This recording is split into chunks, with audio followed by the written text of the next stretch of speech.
So dahi and రా banana paratha start చేద్దాం. తీసుకొస్తాను. ఓకే, సో ఇవి మన ఇంగ్రీడియంట్స్. ఓహో, సో పిండి కూడా మనం రెగ్యులర్గా అంటే ఓన్లీ గోధుమ పిండి కాకుండా కొంచెం శనగపిండి అలా కూడా తీసుకున్నాం అన్నమాట. సో పాలకు కూడా ఇందాక అన్నట్టుగా ఐ థింక్ కొంచెం ఎక్కువ న్యూట్రిషన్ కవర్ చేయడానికి ఆకుకూర వాడేస్తున్నాము. సో అన్ని కలిపేసుకుని ఒత్తేసుకోవడమే కాబట్టి చక్కగా ఈజీగా అయిపోతుంది పరాటా. అప్పటికప్పుడు కూడా జస్ట్ ఆలు కంటే నన్ను అడిగితే అరటిక ఇంకా త్వరగా ఉడికిపోతుంది కూడా. అది కూడా ఎక్కువ టైం తీసుకోదు. ఎక్కువ టైం అస్సలు తీసుకోదు. చాలా క్విక్ గా బేకింగ్ కూడా చేసుకోవచ్చు. 2 minutes బేకింగ్ లో మనకి రెడీ అయిపోతుంది. ఎనీ వెజిటబుల్ కూడా యాక్చువల్లీ చెప్పాలంటే పరాఠా కోసం వాడుతున్నాము అంటే బేక్ చేసి వేసేసుకున్నామంటే ఇంకా తొందరగా అన్ని ఉంటాయి. ఫస్ట్ అయితే గోధుమ పిండి ఎక్కువగా తీసుకుంటున్నాం మనము. దాంట్లోకి కొంచెం మనం శనగపిండి వేస్తాం. 1 టేబుల్ స్పూన్ అలా వేస్తే సరిపోతుంది. మరి కొంచెం హెవీగా కూడా ఉండకూడదు కాబట్టి సరిపోతుంది. సాల్ట్ వేసేస్తా. సాల్ట్ వేసేసి సో కొంచెం కారం. సో పరాఠా కాబట్టి మనకి ఫ్లేవర్స్ అన్ని కూడా బాగా ఉండాలి. సో పసుపు అండ్ మెయిన్గా వాము వేసుకుంటున్నాము. సో జీరా ఆర్ వాము మన ఇష్టం. ఇంకా సో పెరుగు కూడా చాలా కొంచెంగా వేసుకుందాం మనం. మామూలుగా అయితే రైతా కొంచెం మనం పెట్టుకుంటే బెటర్గా ఉంటుంది. సో ఆకుకూర కూడా వేసేసుకుందాం కొంచెం సరిపోతుంది. సో ఒకవేళ ఆకుకూర కలవదేమో అని ఏమైనా డౌట్ గా ఉంటే కనుక ఒక్కసారి కొంచెం వేడి నీళ్ళల్లో ఒక 2 minutes ఉంచి తీసుకుంటే కూడా అది మెత్తగా అయిపోతుంది. అప్పుడు మనకి ఆ ప్రాబ్లం కూడా ఉండదు. సో ఇలా అరటికాయ కూడా ఇలా మ్యాష్ చేసి మనం వేసేసుకున్నాం. ఇదంతా మనం మిక్స్ చేసేసుకుందాము. సో ఫస్ట్ కొంచెం పెరుగు, ఆ అరటికాయలోని మాయిశ్చర్ వీటన్నిటితో ఒకసారి బాగా కలిపేసుకుంటే తర్వాత మనకి ఎంత కరెక్ట్ గా నీళ్లు పడతాయో అర్థమవుతుంది. అప్పుడు కలుపుకోవచ్చు. బాగుంది. శనగపిండి కొంచెం యూనో ఈ చీలా ఇవన్నీ కూడా కొంచెం మనకి ఆ శనగపిండి టేస్ట్ తగ్గడం అది అలవాటు అయిపోయింది కదా.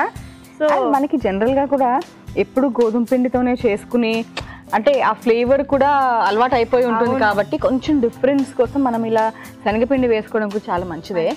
కొంచెం డైజెషన్ అంటే సరిగ్గా అవ్వదేమో అనుకోకూడదు. ఎందుకంటే వాము ఇలాంటివి వేసుకుంటాం. అందుకే పరాటాలో కొంచెం ఎక్కువగా మనం వేసుకుంటూ ఉంటాము. సో దట్ ఏంటంటే దానివల్ల కొంచెం చక్కగా డైజెషన్కి బాగా హెల్ప్ అవుతుందని.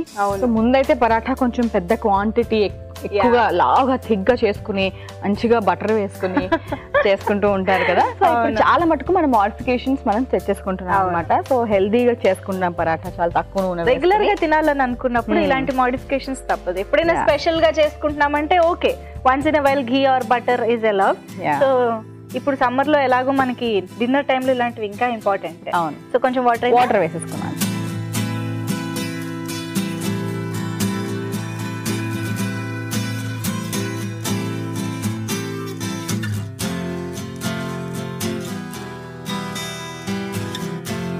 సరే ఇప్పుడు వచ్చేస్తావా మరి పరాటా? నేను ఈ లోపు ఇక్కడ ప్యాన్ కూడా పెట్టా.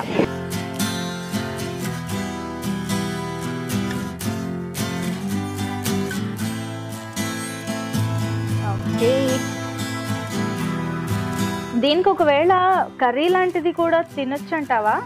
తీసుకోవచ్చు అండి. జనరల్గా చాలా మంది పరాఠాస్తో కొంచెం పికిల్స్ కూడా నచ్చుకుంటూ ఉంటారు. లెమన్ పికిల్, మ్యాంగో పికిల్ లాంటివి కూడా.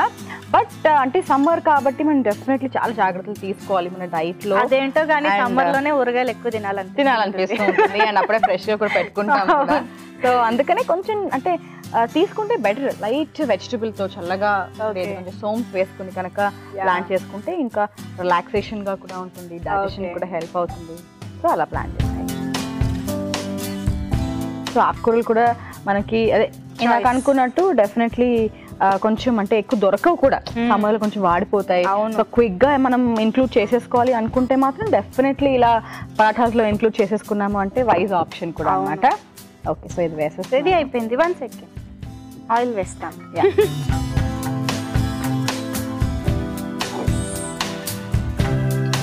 ఓకే, సో ఇలాగే ఎన్ని పరాటాలు వస్తే అన్ని చక్కగా ఒత్తేసుకొని చేసుకోవచ్చు.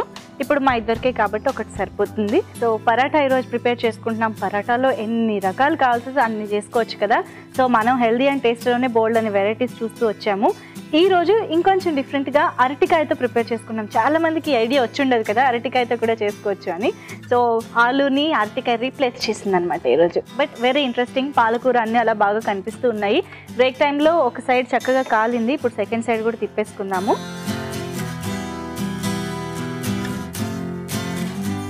వావ్, శనగపిండి కలర్ ఎక్కడికి పోలేదు కదా. అవును, ఎల్లోగా అందులో మనం పసుపు కూడా వేసుకున్నాం కాబట్టి ఓవరాల్ గా కలర్ కూడా కొంచెం బ్రౌన్ నుంచి ఎల్లోకి మారిపోయింది మనది. ఎనీవేస్, సో ఇప్పుడు జనరల్ గా పరాటా లాంటివి తినాలంటే సమ్మర్ లో భయపడుతూ ఉంటారు. ఫస్ట్ థింగ్ కొంచెం వేడి చేస్తుంది అని చెప్పి. ఇదనే కాదు, మనకి చాలా ఈవెన్ నువ్వు అన్నట్టుగా ఫైబర్ అనేది కొంచెం ఎక్కువ తీసుకున్నాము అంటే అది వేడే. సో అలానే ఫైబర్ ని పూర్తిగా అవాయిడ్ చేయలేము. ఏం చేయాలి దాన్ని కొంచెం బ్యాలెన్స్ చేయాలంటే? బేసిక్లీ అంటే ఫస్ట్ గుర్తుపెట్టుకోవాల్సింది, సమ్మర్ స్టార్ట్ అయింది అంటే మాత్రం వాటర్ ఇంటేక్. బికాజ్ చలవ చేసేది అంటే నీళ్ళు ఫస్ట్ మనం ఇంపార్టెంట్గా గుర్తుపెట్టుకోవాలి. అంటే ఎన్ని వెజిటబుల్స్ ఇంకా చాలా కాన్సెప్ట్స్ ఉన్నా కూడా, ఎందుకంటే మామూలుగా అయితే మనం ముందు ఎన్ని నీళ్ళు అవుతామో దాహం వేస్తే తప్పించి మనం వాటర్ అనేది మనం తీసుకోవాలి.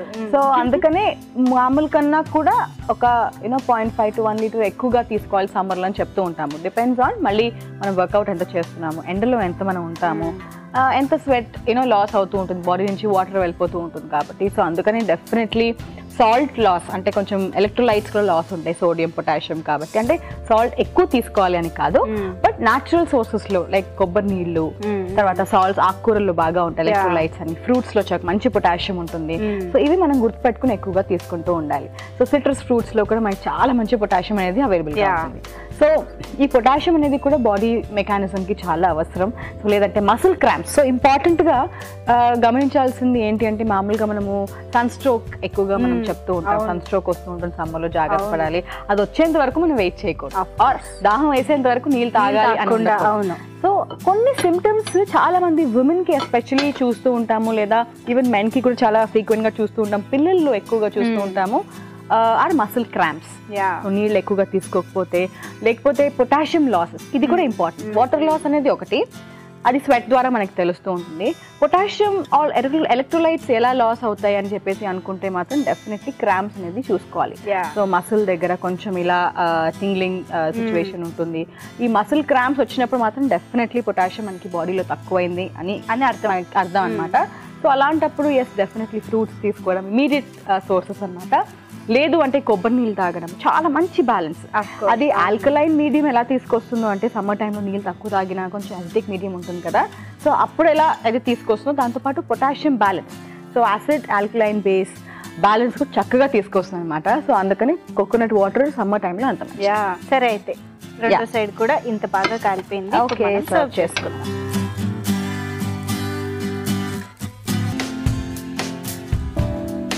ఓకే అండి, సో చూసారు కదా వేడివేడిగా పరాటా రెడీ. మరి మేము టేస్ట్ చూసే ముందు దీన్ని తయారు చేసుకునే విధానం, కావాల్సిన ఇంగ్రీడియంట్స్ ఇంకోసారి చూసేయండి. దహీ రా బనానా పరాటాకి కావాల్సిన పదార్థాలు: గోధుమ పిండి 1 కప్పు, శనగపిండి 1/2 కప్పు, పెరుగు 2 టేబుల్ స్పూన్లు, పాలకూర 1/2 కప్పు, ఉడికించిన అరటికాయ 1, వాము 1 టీ స్పూన్, కారం తగినంత, పసుపు చిటికెడు, ఉప్పు తగినంత, నూనె 1 టేబుల్ స్పూన్. దహీ రా బనానా పరాటా తయారు చేసుకునే విధానం: ముందుగా ఒక బౌల్లో గోధుమ పిండి, శనగపిండి, ఉప్పు, కారం, పసుపు, వాము, పెరుగు, పాలకూర, ముందుగా ఉడికించుకున్న అరటికాయ వేసి బాగా కలుపుకుని చపాతీ ముద్దలాగా కలుపుకోవాలి. దీన్ని పరాటాలాగా ఒత్తుకుని పాన్ పైన నూనెతో 2 వైపులా కాల్చుకుని సర్వ్ చేసుకుంటే దహీ అండ్ రా బనానా పరాటా రెడీ.